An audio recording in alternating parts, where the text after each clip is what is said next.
Buckle up your seatbelts, guys. Earnings season is in full effect, and we have 10 companies, 10 stocks to break down in this video. And no, these are not just any old little itty-bitty companies. We're going to break down Apple, Amazon, Meta, Microsoft, Robinhood, a bunch of other companies, all of which are reporting this week. So guys, get ready, man. Take a sip of your coffee. We got the double espresso on deck. You're going to need it. Hit the like button. Feel free to subscribe. Join my free email stock newsletter. Check out the Patreon as well for my portfolio updates every week, guys. Those links are down below. And now, cheers again. Let's dive into it. So at this point, you guys know stocks have been on fire, right? We all know that. All-time highs on the S&P have been hit, on the NASDAQ. I think the Dow is pretty much right there. The Dow's almost at all-time highs. Yeah, we hit 4573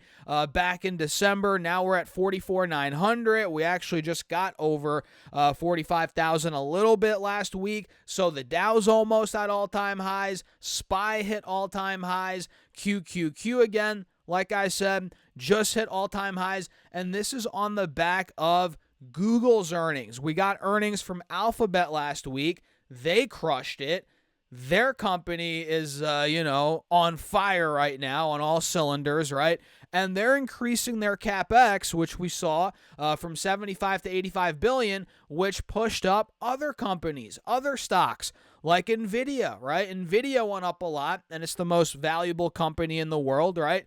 That went up even more. And now with a lot more hyperscalers reporting earnings this week, Apple, Meta, Amazon, Microsoft, we'll get a better idea on what they're doing with their CapEx, kind of their strategy moving forward regarding AI infrastructure. And if they're spending more money, guys, if they crush earnings, their stocks could be going up even more, bringing up Nvidia and the entire market. As we all know, the Mag 7 makes up 30% of the stock market, something like that, maybe even more. I haven't checked that stat in a little bit, actually, but yeah, it's a lot. Just realize it's a lot. So it's going to be a big week, guys. It's going to be a big week. I don't even know.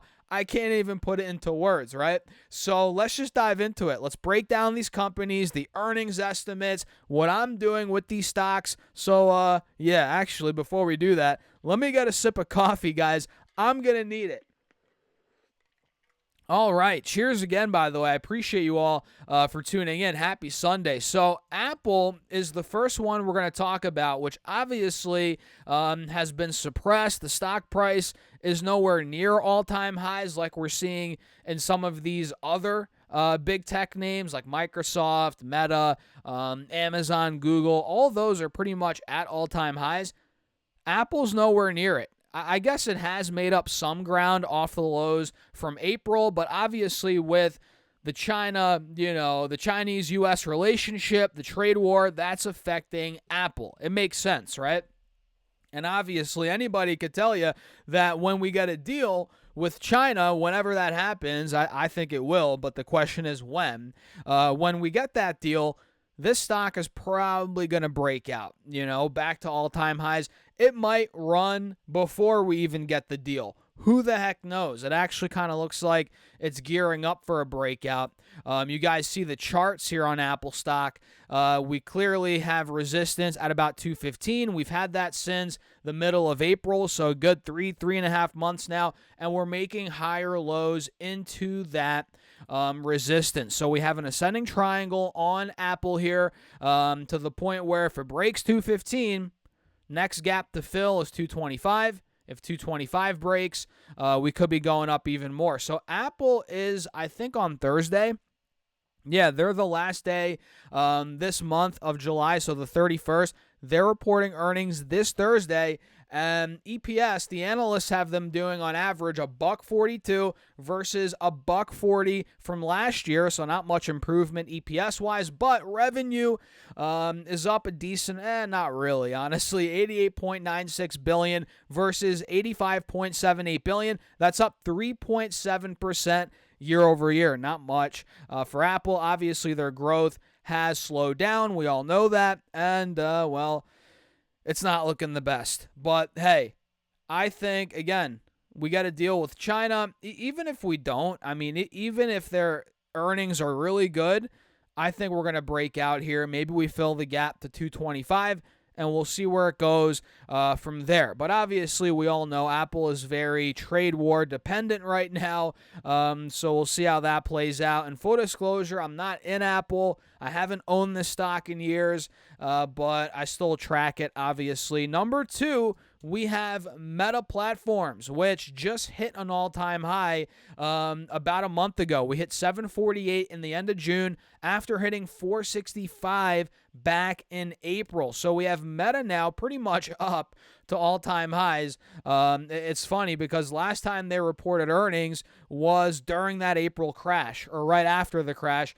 And essentially, we filled the entire gap back to where we were before the April crash. So we were at 738 back in February, March, dumped to 465. Earnings came out, and now, boom, we filled the gap all the way back up to the mid-700s before the earnings that are this upcoming week. So I think they're on Thursday, or actually, no, they're on Wednesday, the 30th. So analysts have Meta doing, on average, earnings per share of $5.90 versus $5.16 from last year on revenue of $44.79 billion versus $39.07 billion from last year. That's up around 14%, 14.6, yeah, about 15-ish% year over year. Not bad for growth when it comes to Meta, guys. And the thing is now, is the stock priced to perfection? I don't know. Is it pricing all this in already? We shall see. And Meta's another one that I used to own. I sold out of it, granted, way too early. Quite frankly, I sold way too early. But it is what it is. You can't win them all, guys. I guess I made money, but I guess I didn't make as much money as I could have. But yeah, Meta's this week on Wednesday. We also have Amazon, which now we're getting into the stock, a stock on the list that I actually own. So I own Amazon. Again, I don't own Apple or Meta, but Amazon I do own. I've owned this now for I think like 2-3 years. I started buying in the bear market in 2022. I think I started buying, at the end of this year, actually, 2022. I was buying in the 80s, 90s, bought recently in April on the dip, obviously.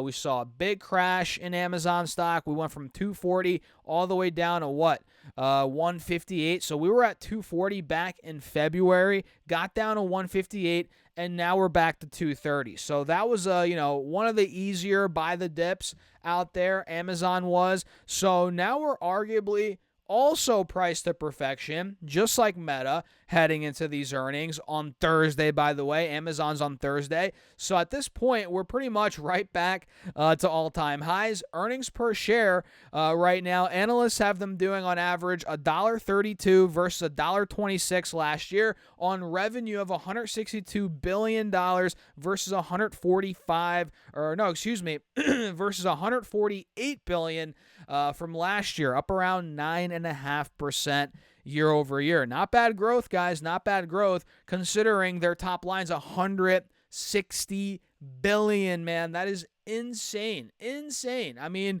eventually they're going to be doing $250 billion of revenue in a quarter. I don't know when that will happen, but I could see it happening at some point. That's going to be insane. So Amazon, at this point, what can you do? It's just a hold, in my opinion, if you're already in it. If you're not in it, I probably wouldn't buy it at this valuation, I'll be honest. But again, I'm in it.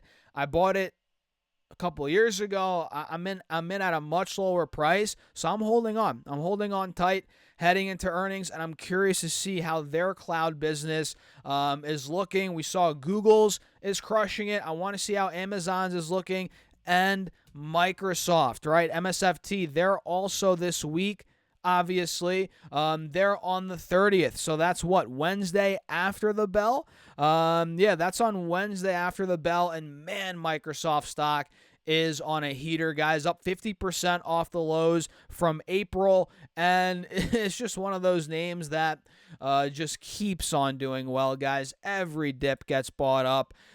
It's unbelievable. You know, a lot of these tech stocks, they're like ETFs because they own, or, you know, all these tech companies, there's like 5 to 10 companies within the company, you know what I mean?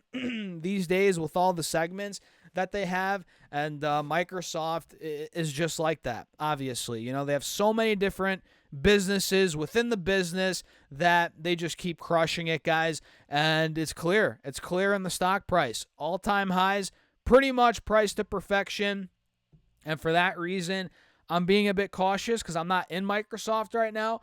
But obviously, I'm watching it. We have analysts on average having them do EPS of $3.38 versus $2.95 from last year, on revenue of $73.81 billion versus $64.73 billion from last year, up 14% year over year. So pretty good, guys. Microsoft's growing 14% on average year over year top line. Same with Meta.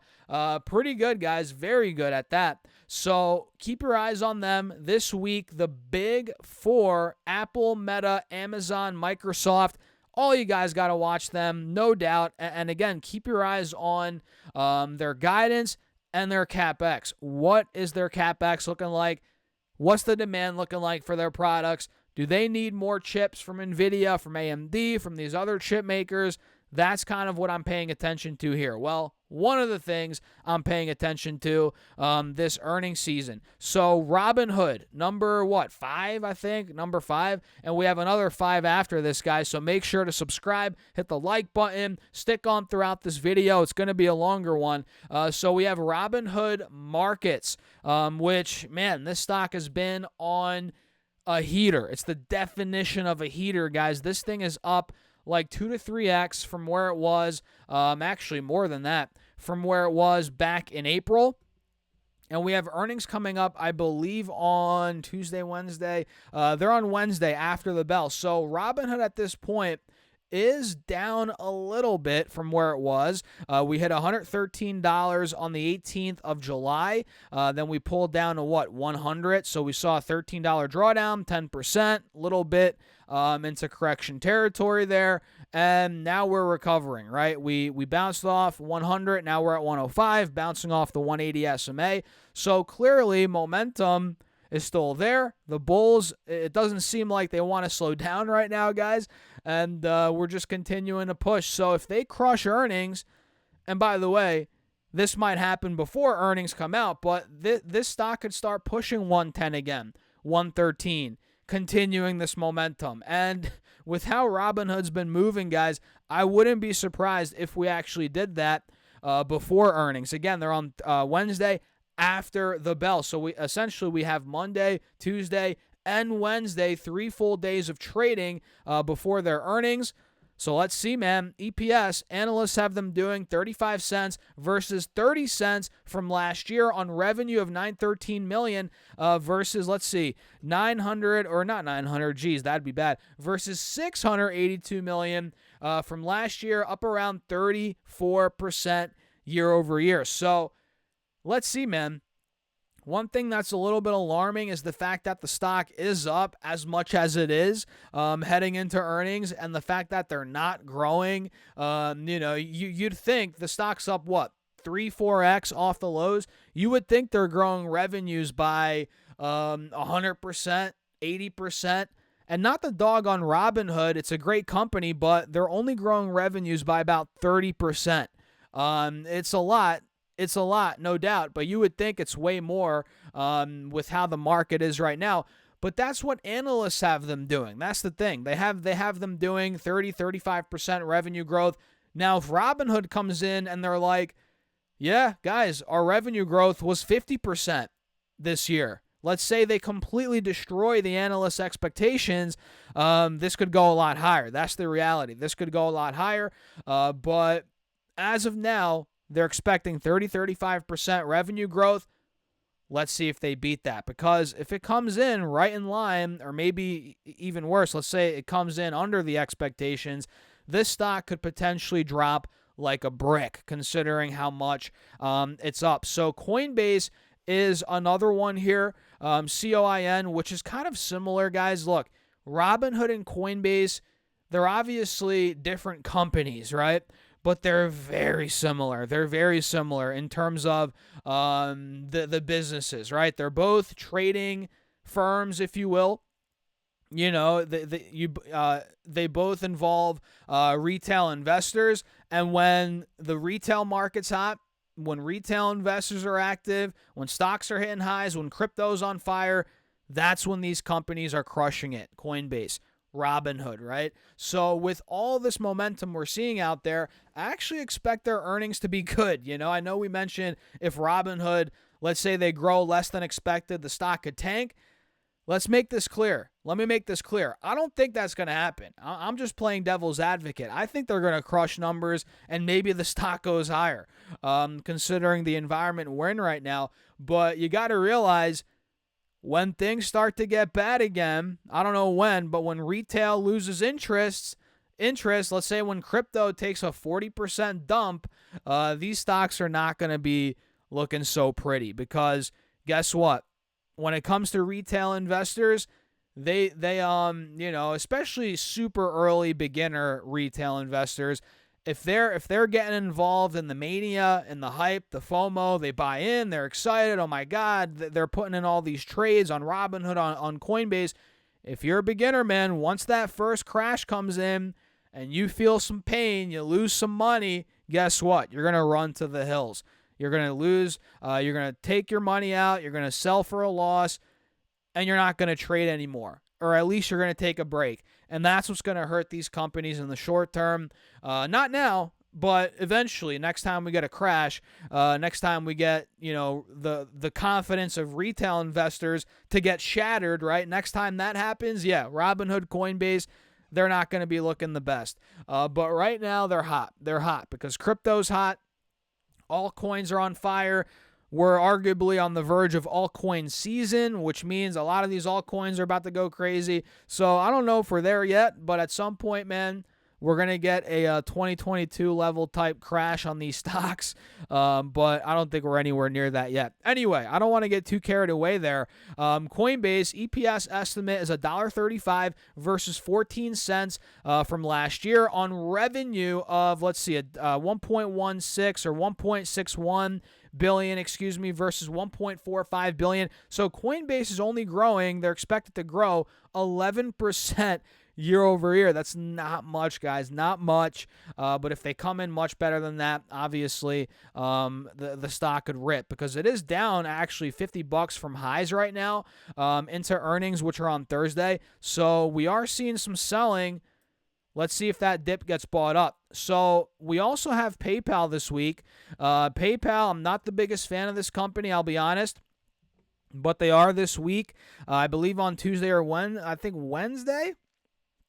No, Tuesday. So they're in 2 days on Tuesday in the morning. So we have Tuesday in the morning PayPal. Analysts have them doing $1.30 EPS versus $1.19 from last year on revenue of $8.08 billion versus $7.88 billion from last year, up a measly 2.5%, not much at all. And the stock has been reversing. I'll give them credit for that. The stock has been looking decent, but come on, guys, PayPal. I don't want to say it's a legacy business now, but I guess it kind of is in the maturation phase or the mature phase of the business, whatever you want to call it. So I'm not the biggest fan of PayPal, but I guess they do. I mean, they do own Venmo, right? Yeah, I guess they do own Venmo. But then again, you could argue Cash App's better. It might be. I don't know, right? But at this point, PayPal, not the biggest fan. I used to use their product a lot. I never use PayPal anymore, guys, literally. I think their fees are just ridiculous, dude. I mean, I remember I would get, let's say I get like $1,000 on PayPal, right? They would take like $50. It's like, it's unbelievable. I mean, dude, that's like, it would piss me off every time. And I just don't use PayPal anymore. You know, I just, if I'm getting, you know, a wire in or something, So, years ago I would get PayPal's in. Oh yeah, PayPal me. But now I just get wires in, and it's just way better in terms of that. And again, PayPal just takes way too much. The fee's ridiculous, and that's a big reason why I don't use them anymore, and why a lot of people aren't using them anymore. Either way, Starbucks, SBUX, they're also this week. We have Starbucks on the 29th, which is on Tuesday. So they're doing EPS. Analysts have them doing 64 cents on average versus 93 cents from last year on revenue of $9.31 billion versus $9.11 billion from last year. That's up a whopping 2.1% year over year. Not much at all. So obviously Starbucks is another one that's struggling, trying to get out of the hole. I've been watching the stock for years. Not a big fan of it anymore. The brand image is kind of down the toilet now. It's not terrible, but it's not what it once was. It's clear in the stock price. It hasn't done anything in 3 years. The stock's at the same price it was at essentially before COVID, which is like, whenever I see a chart and the stock is under where it was pre-COVID, that's a turnoff right away. You know what I mean? It's like, come on, what's going on here? That's one. Whenever I look at stocks I'm going to buy, guys, it's not a deal breaker, but if the stock hasn't gone anywhere and it's almost 2026, guys, we got to realize pre-COVID is almost a decade ago now. If the stock hasn't gone anywhere in 10 years, something's wrong, something's going on. And it could be a value trap. That's where my mind goes instantly, and kind of that's where it's at with Starbucks. Yeah, you could make some money on this. Are there better places to put money?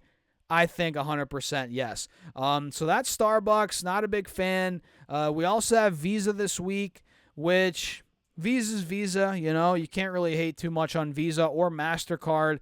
The stock looks a little wonky, though, on the charts. Not a big fan on the charts, but we do have earnings, I think, on Tuesday after the bell. And Visa's analysts have them doing $2.85 versus $2.42 last year on revenue of $9.85 billion versus $8.9 billion from last year. Not too bad for Visa growth-wise, not too bad, but we do have a little bit of a head and shoulders arguably in the making here, so keep that in mind. And last but not least, guys, Cheesecake Factory, whose stock has been on fire. And I was actually just at Cheesecake Factory a couple days ago. I got a gift card for my birthday like 3 months ago, and I forgot. And I was like, oh, Cheesecake Factory's for dinner today. So me and my wife went. We actually got some good food.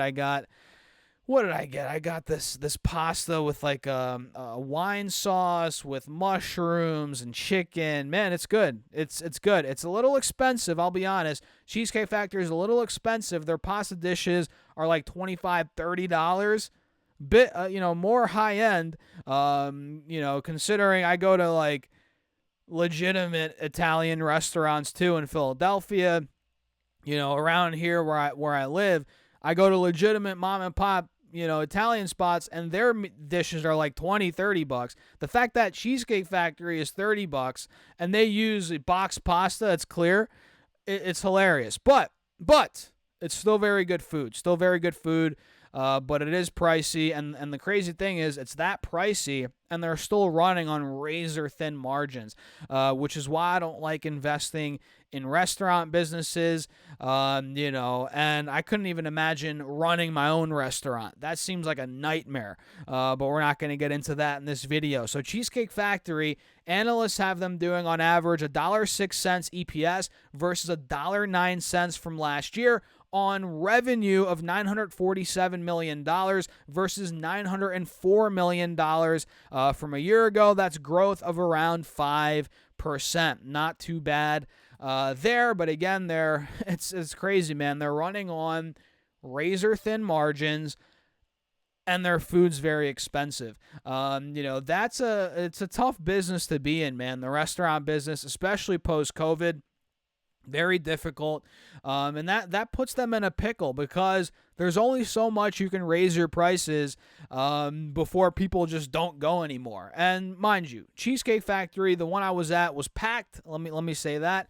But yeah, I mean, if they keep raising their prices, people are going to drop off. I mean, $30 for a pasta dish is pretty insane at the end of the day for like a quick, not a quick service, but like a chain restaurant, if you will. So we'll leave it at that. Hope you guys enjoyed the video. A bit of a longer one today, but those are the 10 companies, 10 stocks I'm watching like a hawk this week. What do you guys think? Let me know in the comments. Hit the like button, subscribe, join the free email stock newsletter, and check out my Patreon for my portfolio updates where I'm posting weekly, multiple times a week, and you guys get to see how I'm building my portfolio with thousands of dollars a month. It's a no-brainer. Check out the link down below. And with that being said, cheers. I'll catch you in the next video.